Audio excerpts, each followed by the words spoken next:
Olá, chegamos até você mais uma vez com o programa Tendências e Mercado. Esse é um programa bem contextualizado, um programa moderno, um programa de interação, de esclarecimento. Através desse programa nós queremos apresentar alguns conceitos, orientar a você que é estudante do Grupo Ninter, também para você que nos assiste através do canal YouTube de todo o Brasil. E geralmente nós temos procurado identificar alguns temas que são temas relevantes e temas atuais para a sociedade para nós conversarmos. E sempre temos presente um especialista, uma pessoa da área, uma pessoa que entende do assunto e a gente acaba desenvolvendo uma entrevista, fazendo um bate-papo e para com isso ter o objetivo de te orientar e elucidar alguns temas às vezes polêmicos, alguns temas conflitantes. E nós hoje temos um tema que eu tenho certeza que você vai gostar. Igrejas e negócios, né? Eu até coloquei assim uma chamada, grandes igrejas, grandes negócios. Tem se questionado muito sobre o crescimento das igrejas, principalmente protestantes e evangélicas no Brasil. Já se chega a um número assim aproximado de perto de 60 milhões de evangélicos no Brasil. Tem se questionado e conversado sobre o crescimento das igrejas. A igreja hoje ela está no rádio, a igreja está na televisão, a igreja tem alcançado espaços na sociedade que antes ela não tinha acesso. Mas a partir de tudo isso vem junto com esse crescimento e esse desenvolvimento alguns temas que a gente precisa conversar. E hoje o nosso tema é igreja e negócio. Eu coloquei a chamada aqui, grandes igrejas e grandes negócios, e nós temos a alegria e temos uma satisfação de ter aqui com a gente no programa Tendências e Mercado o professor Flávio Cyberbon. Talvez você explica melhor depois o seu nome. O pastor e professor também Flávio, ele é coordenador do Núcleo de Pastores da cidade de Curitiba. O Núcleo de Pastores, para vocês terem uma ideia, a dimensão do alcance desse Núcleo de Pastores é uma fraternidade, é um grupo de colegas e parceiros ministeriais e pastores e etc., que compõe aí um conjunto de aproximadamente umas 700 igrejas. Então o pastor Flávio é uma pessoa atuante na cidade de Curitiba, é um dos coordenadores da Marcha para Jesus, que é um movimento que atrai perto de 300 mil pessoas para as ruas da cidade de Curitiba. Então ele tem bastante experiência nesse segmento de igrejas, no relacionamento com pastores. Então, Flávio, eu gostaria que você se apresentasse e desse assim uma saudação inicial para nós começarmos a nossa conversa aqui sobre igrejas e negócios. Pastor Cícero, professor Cícero, muito obrigado pelo convite. Quero também agradecer ao Ninter, né, pela acolhida e cumprimentar os nossos alunos aí, os alunos da Uninter. É sempre muito bom bater um papo com você, ainda mais falando de igreja, que é a nossa realidade e a nossa paixão. Né? E eu estou muito feliz em conversar um pouquinho sobre esse tema que é tendências e mercado, né? Porque durante bastante tempo a gente foi tratado como, nós, a igreja, éramos tratados como alguém que não tínhamos um bom trabalho, não tínhamos uma boa condição ou não estávamos no mercado, apenas carregávamos uma Bíblia debaixo do braço. E não é bem assim. Né? Sim. Agora também, pastor Flávio, tem alguns excessos que são praticados a respeito dos negócios na igreja. Você acha que tem espaço para os negócios na igreja? Como é que a igreja transita? Como é que a igreja ela se relaciona ou ela reage aos negócios acontecendo dentro do seu contexto? Pastor Cícero, na realidade hoje a igreja ela está deixando, né? Mas já há muito tempo deixou de ter um pensamento dicotômico, né? O santo e o secular. Hoje nós vemos as igrejas, dentro das igrejas, grandes empresários, nós vemos pessoas, profissionais liberais, médicos, engenheiros, enfim, pessoas de negócio, pessoas de mercado que vivem o contexto igreja, vivem o contexto religioso e claro que fazem negócios entre si e estão não só fazendo negócios entre si, mas como estão dentro do mercado. Né? Então, hoje, cada dia mais, eu achei muito interessante esse teu jargão, grandes igrejas, grandes negócios. Antigamente tinha um jargão que era até pejorativo, que dizia pequenas igrejas, grandes negócios. Mas, na realidade, hoje nós vemos que o povo evangélico, a igreja em si, ela cresceu muito e ela virou também um grande potencial de mercado, de negócio, onde as pessoas podem fazer negócios entre si. Você falou da Marcha, também é um outro assunto que vamos entrar, mas a Marcha, 300 mil pessoas em Curitiba, nós já estamos despertando olhares de empresas querendo participar desse monte de gente. Pois é, porque às vezes o que acontece é que as pessoas pensam que a igreja, como você disse, essa questão dicotômica, né, de que a igreja vive no ambiente assim, do sagrado, ela é um ambiente sacro, é uma coisa assim de que é compostas por pessoas diferentes e às vezes até estranhas e etc. Alguns até acham que são alienígenas, né? Mas, na verdade, é importante entender de que quem compõe e quem faz parte da igreja é o cidadão da sociedade. É verdade. Então, se é o cidadão da sociedade, a sociedade tem as suas demandas.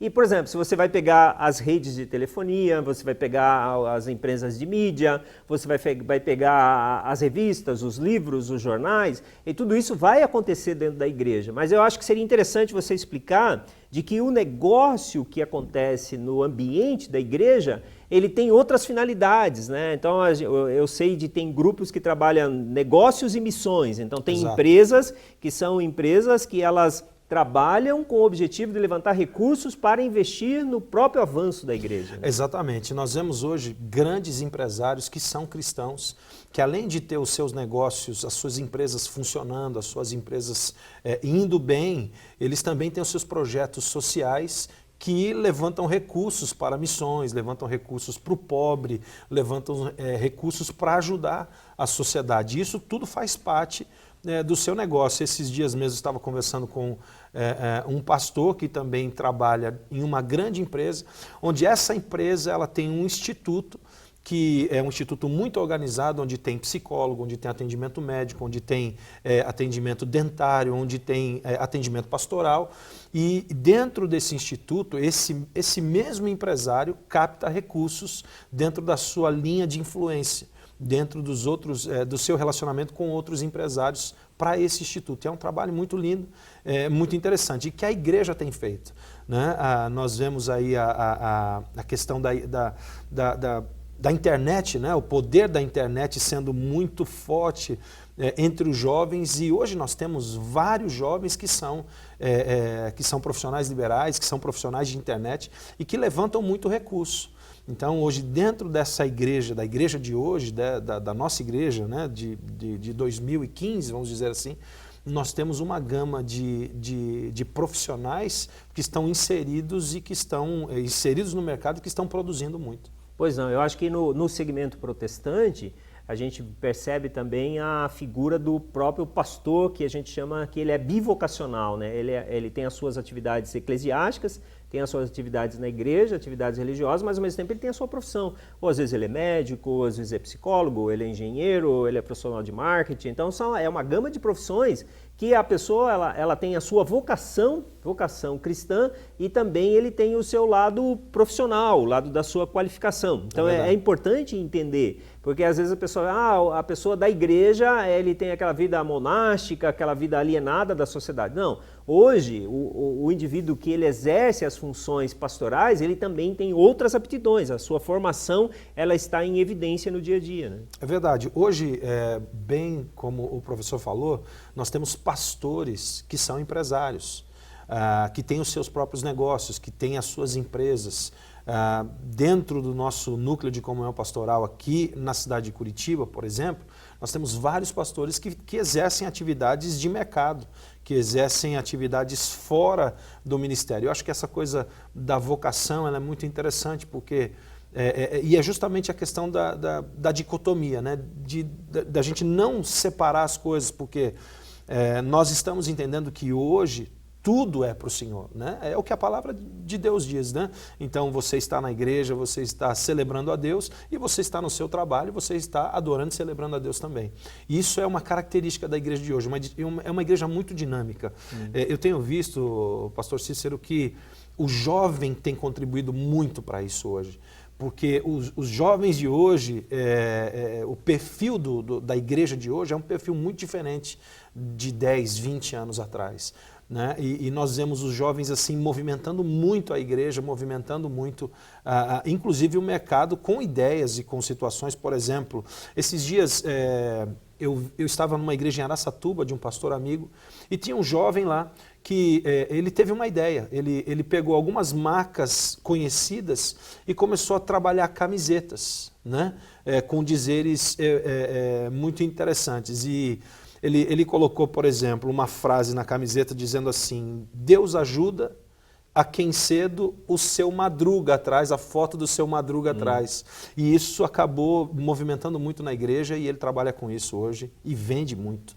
Pois não, então a gente percebe que o ambiente dos negócios na igreja é interessante a gente identificar, não é necessariamente só o negócio especulativo, não é aquele negócio que eu estou usando a religião para ganhar dinheiro, porque isso é o que você mais ouve, né? Tanto no dia a dia das pessoas, quer ficar rico, então monta uma igreja, quer ficar rico, vira pastor. Não necessariamente, é importante entendermos de que os trabalhos das igrejas, eles não são trabalhos e negócios para tornar pessoas ricas, milionárias e etc. Aqueles que são bem intencionados mesmo. Aqueles que são bem intencionados, eles estão lutando por uma determinada causa, estão lutando e buscando alternativas, e como nesse caso, a alternativa de criatividade, de novos negócios, de novos empreendimentos, eles estão buscando uma forma de levantar recursos, que esses recursos estão disponíveis na sociedade. Esses recursos para investir, para ajudar o pobre, para ajudar a viúva, para ajudar ao necessitado. Uma das coisas que é importantíssimo é entender, por exemplo, os governantes, eles concordam com isso, de que a igreja, ela é a principal ferramenta no sentido da recuperação de pessoas envolvidas com drogas. Agora, a gente sabe muito bem, né, pastor Flávio, de que o trabalho para você custear, né, um investimento desse, de pessoas que militam e que são usuários de drogas, é muito caro. E a igreja precisa buscar recursos para investir nesse sentido, né? É verdade. E a igreja tem feito isso há muitos anos com recursos próprios. Nós vemos uma série de CTs, que eles falam de casas terapêuticas, clínicas terapêuticas, que são mantidas pelas próprias igrejas, são mantidas no tratamento de usuário de drogas pelas próprias igrejas. Eu tenho uma situação que eu gosto muito de citar sempre, Cícero, que é a questão do servir. Nós somos chamados para servir. E quando você trabalha em alguma coisa, hoje nós estamos gravando aqui esse programa, toda uma logística por trás, todos os profissionais que preparam as câmeras, preparam as luzes, eles estão servindo alguém. E nós vemos muitos profissionais desses na igreja com o coração em servir. Eu sempre digo que nós somos solucionadores de problemas. Né? Então, quando você faz algo que soluciona um problema de alguém, é claro que você tem que receber por isso. E isso movimenta o mercado. Sim, a igreja ela tem um papel importantíssimo nessa questão de atender as famílias, porque hoje a questão não é só você identificar o usuário de drogas, mas é você fazer todo um trabalho sistêmico, né, ao seu redor. O que está acontecendo ao seu redor, a questão do pai, da mãe, da esposa, dos filhos, o usuário de droga que ele vende tudo que tem na casa e etc. Então, uma das partes importantes para nós entendermos de que os negócios na igreja, eles são negócios tendo em vista para ajudar as pessoas. É entender de que o que faz com que uma igreja seja uma igreja relevante, seja uma igreja atuante, que ela seja uma igreja que atenda às demandas da sociedade. Então, quando a gente fala de negócios na igreja, nós estamos querendo trazer até você uma reflexão a esse respeito para encontrarmos e entendermos toda essa estrutura para o funcionamento de uma igreja na sociedade atual. Nós voltamos daqui a pouco.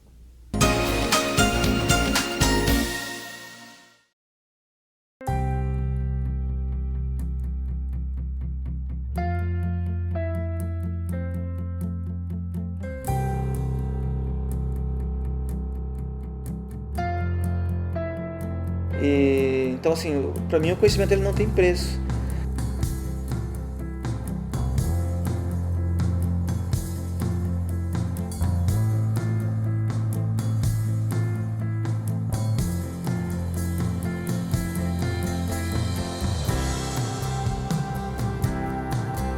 Comecei a trabalhar com 12 anos, com 15 anos recebi minha primeira promoção, com 20 anos eu já era chefe do escritório, então. Na minha primeira tentativa de promoção dentro da empresa, tive a dificuldade da graduação. Escolhi o Grupo Ninter pela facilidade do ensino à distância, que é o que encaixava com a minha realidade na época, né?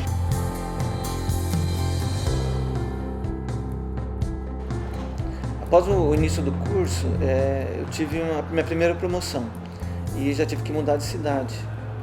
Já fiquei preocupado, como que eu vou continuar o estudo? Fui verificar no site, na cidade que eu ia, tinha um polo. Durante a minha graduação, eu participei de 3 polos e não tive dificuldade ou nenhum problema para poder concluir o curso. Fui convocado para o ENAD, concluí a prova. Há um mês mais ou menos, recebi um comunicado, né, pelo e-mail, né, de que um aluno da Uninter tinha tirado a nota mais alta. Daí, por curiosidade, fui verificar se era minha, né? Daí eu olhei lá, realmente era a minha nota. Quando eu visitei o Grupo Ninter e vi lá no mapa a quantidade de polos somente do grupo, já vi a grandeza do meu feito, né? Fiquei imaginando depois todos os cursos de todas as faculdades. Eu encontrei aqui um grupo enorme, um grupo alegre, dedicado e contente feliz com os resultados, né, dos alunos. Encontrei muita felicidade, muita gratidão aqui pela minha nota, pelo meu resultado, né? Então isso foi importante para mim também. Para mim é uma realização, é só uma conquista pessoal, né? Mostrar para a família, para os filhos.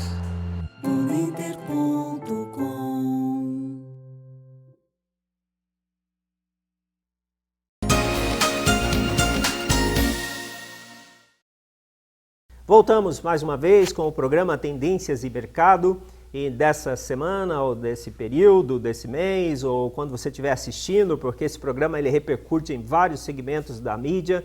Então nós estamos conversando dessa vez sobre o assunto Igreja e Negócios, né? Estamos aqui com o professor e pastor Flávio Cyberbon.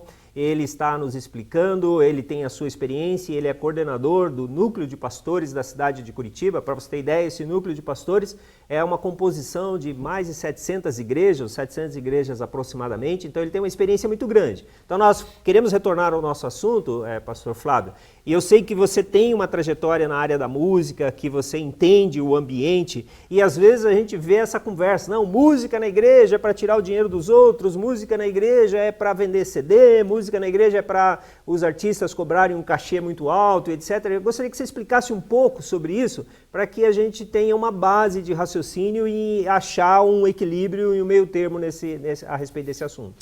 Na realidade, esse tema é muito interessante, porque no mundo inteiro se fala da música gospel, se fala da música evangélica, e a gente não faz nada se não tiver recurso, né? Para você entrar num estúdio para gravar, para você entrar num estúdio para ensaio, tudo demanda recurso. E é claro que o profissional da música, ou aquele mesmo que quer fazer um CD, ele precisa de recurso. E nós vemos hoje, pastor Cícero, que, lógico, a música gospel ela é uma tendência de mercado. Nós vemos emissoras hoje procurando, né, um músico gospel para fazer um evento com a música gospel, porque atrai pessoas. Será que essa emissora ela se converteu? Não, ela está vendo um nicho de mercado. Nós vemos também gravadoras, né? Hoje a gravadora secular, vamos dizer assim, indo atrás de músicos cristãos, músicos gospel, para gravar os seus CDs pela gravadora. A gravadora se converteu? Não, ela viu um nicho de mercado, e um nicho de mercado muito grande. Hoje nós, no Brasil, nós temos uma fatia aí, vamos dizer, 25% a 30%, estamos chegando talvez a 30% de cristãos no Brasil, né? Esse é o número que o IBGE coloca. Então, há de se dizer que é um grande mercado. E nós vemos aí o músico lidando com isso. Agora, claro que existem os exageros, existem as situações, e tudo isso em qualquer mercado precisa ser tratado. Mas a música gospel, não só a música gospel como os filmes gospel também, né? Os filmes evangélicos, vamos dizer assim, os filmes cristãos evangélicos que estão despontando aí em Hollywood, por exemplo. Né? Nós temos alguns temas que estão entrando em salas de cinema e lotando salas de cinema. Né? Então essa tendência de mercado da arte, não só da música, mas do cinema também e outras artes, é uma tendência que tende a crescer e dá muito resultado financeiro, né? Sim, eu acho que é importante essa discussão e essa conversa, porque nós estamos falando aí de arte, nós estamos falando de produção cinematográfica, nós estamos falando de produção musical, nós estamos falando de produção teatral, então tudo isso custa. Porque é um cantor ou ele é um artista religioso, tanto católico quanto protestante, então que as suas ações vão ser de graça. De maneira nenhuma. Todas essas ações, para você montar uma apresentação em praça pública, para você montar uma apresentação num teatro, montar uma apresentação numa igreja, isso tem um custo altíssimo. E nós estamos aqui num ambiente de estúdio, a gente sabe como isso tem um custo altíssimo, dos profissionais que estão gravando, das pessoas que estão participando de toda a infraestrutura do programa. Mesma coisa na igreja. Então, às vezes o que acontece é o seguinte, que a pessoa pensa, é da igreja, então tem que ser uma coisa subliminar, né? Tem que ser uma coisa que não custa. Mas é importante entender de que esses artistas, esses produtores, esses diretores, profissionais da área da comunicação, do visual, etc., para tudo isso tem um custo. Então é importante entender. Agora, cabe destacar também que todas essas ações da igreja, aí, né, pastor Flávio, entra a questão da gestão do pastor na igreja, né? Porque se o pastor ele não tiver habilidade para fazer essa gestão, tende a se perder, né, no dia a dia e acaba se tornando, e às vezes em alguns casos extremos, e quem sabe às vezes tem até mesmo exploração. A gente não pode fazer juízo de valor, né? É verdade. Eu acho que toda a arte, né, como nós falamos aqui, ou todo o trabalho, ele é digno do seu retorno, ele é digno do seu pagamento. E na igreja também, bem como o professor falou, às vezes quando a coisa ela é voltada para a igreja, as pessoas tendem a pensar, não, então tem que ser de graça, ou tem que ser dado, ou tem que ser aquilo. Mas o contrário é muito verdadeiro. E eu acredito que é importante as pessoas entenderem isso e os artistas que estão vendo isso, porque nós temos que honrá-los também. Porque quanto melhor, ou quanto mais investimento tiver na arte, em qualquer arte, né? Não só na arte evangélica, mas a gente vê isso, nós vemos as pessoas no próprio mundo secular mesmo, em outros ramos, que investem muito recurso para se ter algo de qualidade. Então nunca a gente vai conseguir ter algo de qualidade se não tiver bastante investimento. Agora, respondendo a sua pergunta, eu acho que o pastor realmente ele tem que ter essa dinâmica de administração. Ele precisa administrar bem, ele precisa entender que o músico da sua igreja ele precisa de um incentivo maior. Ele não pode estar só tocando no domingo ou tocando, ministrando só de culto após culto. Ele precisa ter um projeto. Eu sou músico também, então eu penso dessa forma. Se a gente tem uma visão, a gente tem que buscar ir atrás dessa visão. Lógico que aí com planejamento se consegue investir e fazer coisa boa. Pois não, nós estamos falando aqui sobre grandes igrejas e grandes negócios. Como é que é a situação do negócio na igreja? E temos aqui o especialista, pastor Flávio, que está nos dando algumas orientações. Então nós já falamos sobre a questão da produção intelectual na igreja, a produção artística na igreja, nós falamos de que a igreja está participando de todos os negócios na sociedade, nós estamos identificando de que é importante que os negócios da igreja eles estejam relacionados com uma causa. O porquê que está sendo feito isso? Qual a porcentagem desses investimentos, dessa lucratividade que estão sendo investidos em projetos sociais, que estão sendo investidos para ajudar as crianças, estão sendo investidos em alfabetização, que estão sendo investidos para ajudar o pobre. Então isso é muito importante. Agora, a gente sabe muito bem de que todos os projetos, eles custam, e custam muito.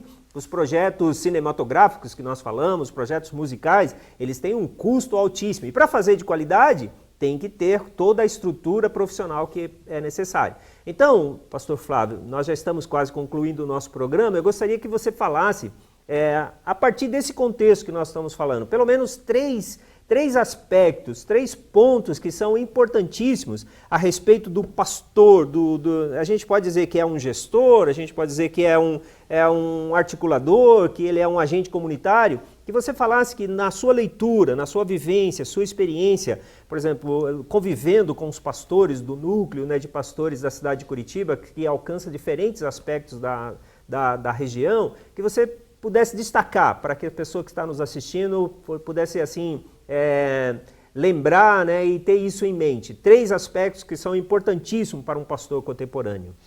Eu acho que o primeiro deles é a visão. O pastor tem que ter uma visão ampliada, uma visão de futuro, uma visão de onde ele quer chegar, o que ele quer levar o rebanho dele, o grupo dele, os empresários dele, os artistas dele, né, a alcançar. Tudo isso pode ser usado como uma ferramenta de evangelização se você tiver uma visão de propósito, como bem o professor falou. Se você sabe exatamente qual é o propósito, tem essa visão ampliada, aguçada, você vai conseguir levar os empresários, os artistas, o rebanho, os profissionais para alcançarem algo especial, para abençoar e para ajudar a sociedade. A segunda coisa que eu acho muito importante que se tenha é não perder a simplicidade, ser simples. Nós vemos aí várias empresas, eu queria citar uma, talvez não fazendo propaganda, mas acho que é uma das que eu mais gosto e estudo a história do seu fundador, que é a Apple, do Steve Jobs. O Steve Jobs ele alcançou todo o sucesso que ele teve, porque ele teve uma ideia simples, né? Até a logo dele, aquela maçãzinha, é uma ideia simples, mas ele juntou toda a expertise dele para fazer algo que simplificasse a vida dos outros, né? E que são os smartphones e as outras coisas que estão acontecendo. E a última coisa que eu entendo, a última dica que eu queria dar para esse pastor, que precisa ter visão, precisa ser simples, né? Ter uma visão simplificada de mercado, de como tocar o seu rebanho. A última coisa que eu queria que ele tivesse, ou uma dica interessante, esse pastor, que ele tivesse uma visão tecnológica. Hoje, no nosso mundo, precisamos de pastores que tenham uma visão tecnológica, que você saiba mexer num WhatsApp, que você saiba mexer num Facebook, porque a geração de hoje, a gente se comunica dessa forma, que saiba mexer no YouTube, na internet, e que possa lidar bem com tudo isso, porque hoje o pastor que não tem uma visão de tecnologia, que não, esse negócio de computador não é comigo, esse negócio de WhatsApp não é comigo, ele tende a ficar para trás e não conseguir falar a linguagem da igreja de hoje. Sim, então nós estamos dizendo que o pastor contemporâneo ele tem que ser uma pessoa contextualizada, ele tem que ser uma pessoa que sabe o que está acontecendo ao seu redor e através disso ele possa levar a sua igreja para ser uma igreja atuante, uma igreja que identifica a sua causa e uma igreja que tem uma contribuição para a sociedade. Nós falamos sobre a figura do pastor, né, 3 aspectos importantes. Eu acho que está aqui na nossa pauta que nós deveríamos também falar sobre 3 aspectos importantes para a igreja, né, para a ação Exatamente. Da igreja de uma forma geral na sociedade. Eu acredito que a igreja contemporânea ela tem muita força hoje, pastor Cícero, por conta da tecnologia, né?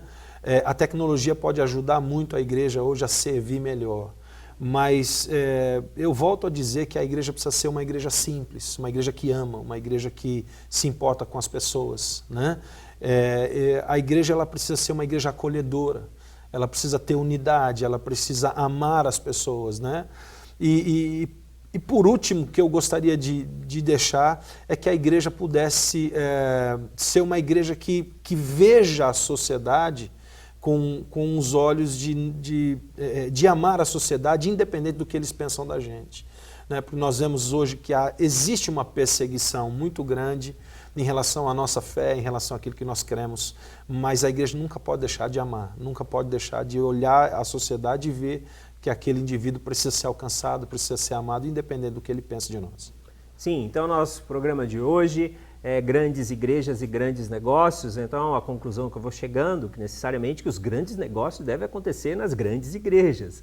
E também nós temos que levar em conta de que os grandes negócios não são de maneiras pejorativas para explorar o dinheiro do pobre. Eu acho que a igreja genuína, o pastor genuíno, autêntico, ele nunca está interessado em explorar o pobre, em tirar vantagem das suas tarefas, porque a vocação cristã é uma vocação sagrada, ela é uma vocação, como nós ouvimos aqui, para o serviço, é uma vocação para ajudar, para incentivar as pessoas. Então a igreja, ela está na sociedade, a igreja está no mundo, quando a gente diz o mundo de uma forma geral e global, a igreja está no mundo para servir e ela se consolida como igreja quando ela exerce o seu serviço. Então essa discussão a respeito de grandes igrejas e grandes negócios, ela se resolve dessa forma. É quando a igreja, quando o indivíduo como cidadão que faz parte dessa igreja, porque a igreja ela é composta de cidadãos da sociedade, ela exerce a sua tarefa na sua essência. E a sua tarefa é o serviço, é ajudar o seu próximo, é fazer com que a cultura de paz seja impregnada e propagada por toda a sociedade.